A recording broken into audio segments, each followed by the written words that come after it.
I feel behind in life because I'm scared to try new things. This video starts with a short channel introduction, so feel free to skip this part. But before we get into that, I just want to give a short intro onto this channel because this is the first video after all. There's kind of three main reasons why this channel even exists. The first one being I just want to play Osu and not feel, I guess, unproductive.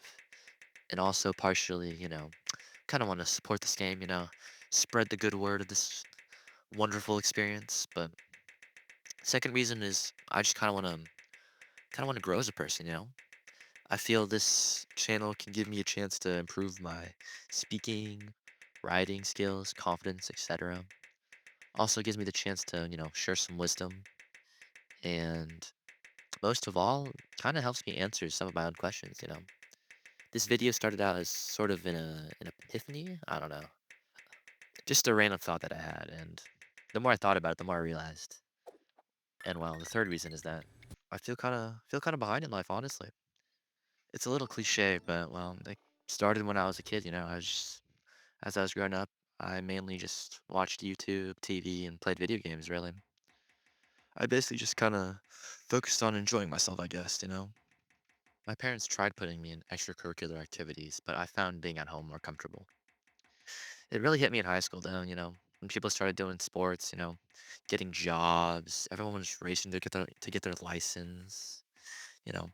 They started getting girlfriends, medals, trophies, and I peaked fucking plat one in Valorant.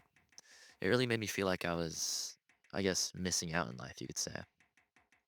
At first, I thought I fell behind because I hadn't accomplished anything. Even in the video games I played, I never really achieved any skill beyond slightly above average. So, maybe that was my issue, right? But that perspective started to change when I met this guy. It was what, eighth grade? And at first he was just like me. He had grown up playing video games his whole life, basically. But after one fateful rejection, he decided he wanted something more in life? And so, he got to the gym. And the next year, which was our freshman year of high school, he joined pretty much all the sports that he could throughout the year. And after, trying most of them, eventually he landed on volleyball. And since then, he's dedicated most of his high school career training for them. And he now has a nice college or scholarship for college.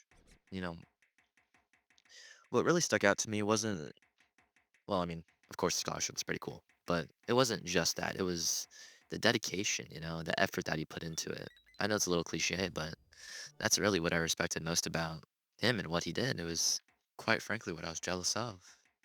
Throughout that period, we would still call and play games on Discord and whatnot. And every time we'd hop on, he'd always tell me about like a game or a practice that he had. And it reminded me how I had actually tried out as well, but I felt so slow and clumsy on the court. And I was so afraid of looking dumb that I never went back. But if I had, maybe I would have been ahead like him. I used to wonder, like, how a bunch of my friends like him had found that one passion. The kind that sticks.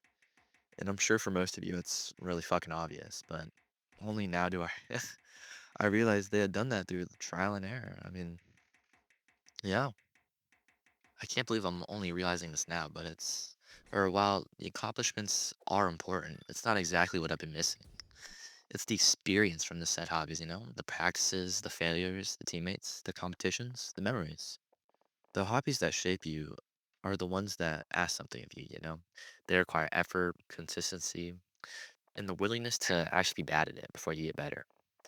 There's a level of growth that comes from those experiences that passive consumption can never really give you. And now that I'm saying this, I'm realizing it's not really the hobby. Take movies, for instance. You could watch it and take it at face value, or you could approach it like literary analysis, break it down line by line, analyze each scene, and understand the movie at a deeper level, which not only boosts your general comprehension, but it could also teach you something valuable. It really dawned on me when I was writing my application for college. There's a section for extracurricular activities, and for me, I literally had like nothing that I could think of at first to put on there. I went around asking like my friends and stuff and other people that I knew about what they were gonna write, and they all had at least like one thing. Most of them, of course, had multiple things, but It really made me realize, what the fuck have I been doing with all of my time, dude? The reason I fell behind was because those experiences, they're important. They build character, things like confidence, teamwork, discipline, or they have at least some sort of life application, right? And at first I thought it was just, oh, I need other hobbies, and I think that is true, but I don't even think that like something like video games necessarily lacks that. You can build confidence, teamwork, discipline, etc. on video games, but it was the way that I approached it. It was just sort of like a passive hobby that I, you know, played to pass the time. But if all you do is relax, then what are you really recovering for, right? And I think that was probably my biggest issue. And so the real reason I feel so behind in life is because I missed out on actively engaging in a plethora of experiences and therefore the growth that came with them, you know? The reason for that was because, well, I was afraid. I would overthink things, and, well, because of that, I became afraid. Afraid that I'd look dumb, that I'd be bad at it, or that I'd waste my time. But by not doing any of these activities, I actually accomplished all three, which is freaking amazing, My advice now would be that curiosity is something to act on, maybe even a little impulsively, because the longer you wait, the more likely you are to never act upon it. When it comes to actively participating with things, I think that just comes with actually liking something. If you have passion for it, you will become an active participant and you will get better.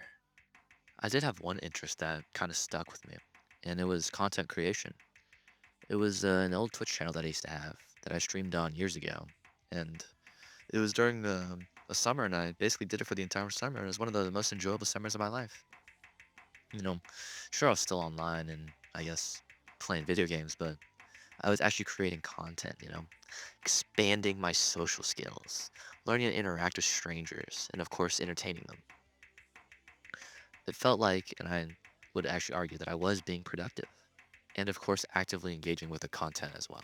Of course, I stopped streaming a while ago, but that what if has really stuck with me, and it's made me realize that one of the things about, or one of the regrets that I have from not exploring my interests is that I've missed out on so much stuff. Who knows, maybe I could have been a fucking big ass Twitch streamer. But of course that didn't happen, yeah, no. But I'm tired of that, honestly. And so here I am. So I hope you enjoyed the video and I hope to see you in the next couple of days. If you have any, comments for me, any criticisms, please tell me. And for those who feel behind, I really hope this video helped you. And for those who don't, fuck you, you stupid liar.